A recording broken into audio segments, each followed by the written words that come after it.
Well, hello. Here it is finally, the video where I attempt to explain to you what that deck builder's toolkit of Magic that you opened is all about and how to play it. And I kind of thought what would be best to do is just to basically give an introduction about what this game is, what is the concept of it, what are the types of cards, what do they mean, and how to understand a creature. And once I've covered some basic concepts of what's going on with this card game, I'm going to attempt to show you how it roughly plays out. That said, well, the idea is, or was, that each player would have their own deck of about 60 cards, from which there are more than 300 available according to this box. I think there's a few more now. And you would use these 60 cards. They were called libraries, and people have a library each. And the idea is you assume the role of wizards, and you would use land. You would both take turns putting land into play, represented by forests, mountains, islands, swamps and plains, and drawing on the energy of this land, players would be able to cast spells. The mana, well, it's mana, the energy from these lands is called mana, and you use the mana you draw from lands to do terrible things to each other. You cast spells to lightning bolt your opponents, or to unsummon creatures that they might have. These creatures, and you use these creatures to attack each other along the way. You might be casting other spells to put more land into play to gain more power. You might be casting spells like Demolish to destroy your opponent's magical objects or lands. And all in all, well, where are you trying to get to? To what end? Well, basically, you and your opponent have a life total of 20 points each, and the object of the game is to get your opponent's life down to 0. People tend to use these spin down counters. Every time they lose a life, they tick down until they're at 0. But people use apps on their phones, pen and paper, dice, beads, Smarties, whatever they feel like to use as counters. So, what are the basic card types?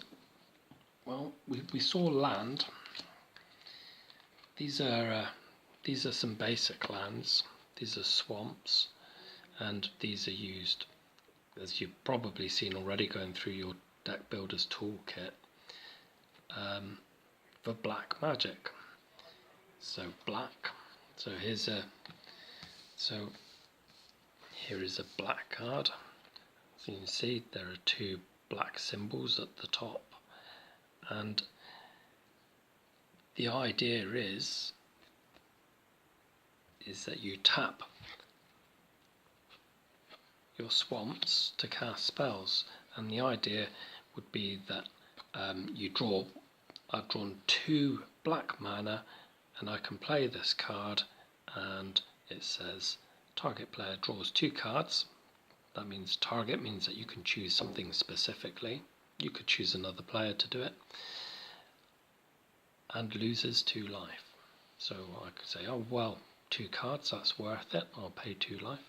Or maybe your opponent's life total is low enough, you'd be happy for them to have 2 cards, just so that you can have them lose 2 life for the trouble. Well, we also have, as you can see, besides the land for casting spells, I wanted to talk about card types. I'll try and have the zoom set steady here. So a sorcery is something that you can do only in your own turn. we've seen creature spells. Like here's one here. And we know this is the spell type in the middle, creature, and the kind of creature it is. Some of them will have abilities, like this one has flying. I'll explain in a little bit how creatures work. Another card type we have is enchantments. Like creatures and sorceries, you can cast these in your turn, and enchantments will sit in play. They'll sit on the table and affect whatever's going on. This one says creatures you control have flying. That's something I'll explain more about. But then there are other types of enchantments, and these sit in play. They're called auras. This one says enchant creature. So if you can imagine like a fine mist, this will sit on a creature. So here I have a creature. This one's a 1/1 flyer. See, it's a flying man. So you have an idea of what's going on there. And invisibility, so I can enchant the creature with this, and this creature can't be blocked except by walls. So remember I said when you're attacking your opponent with creatures are never attacking each other, though that would be all too very confusing. So whenever you're attacking with creatures, you're attacking your opponent. Again, I'll get into the rules a bit later. So invisibility, so I have a flying invisible man. Very difficult for your opponent to stop, as you can imagine, and we'll be attacking with that for sure. So another card type that we have is, a lot of people's favourites are the instant spells. Instants, as you can see in the centre that says instant, this is one that says it deals 3 damage to target creature or player. Lightning bolt. Shooting things with lightning, the kind of thing that you'd imagine wizards doing quite naturally. Wizard School 101, lightning bolts. So this can be used to kill creatures or your opponent, but the particular thing about this, being an instant, means that you can do it during your opponent's turn. So other instant examples might be, here's a card called Fog. It prevents all damage that would be dealt this turn. So if you imagine creatures were going to attack and possibly hurt each other or a player, if someone casts Fog, nothing deals any damage.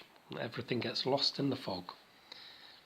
Another instant that we have seen before is Mana Leak, a typical blue instant that counters a spell. So in your opponent's turn, your opponent might well try to cast a creature, and this one here, the counter means that it's going to try and stop your opponent from casting that spell. Say no.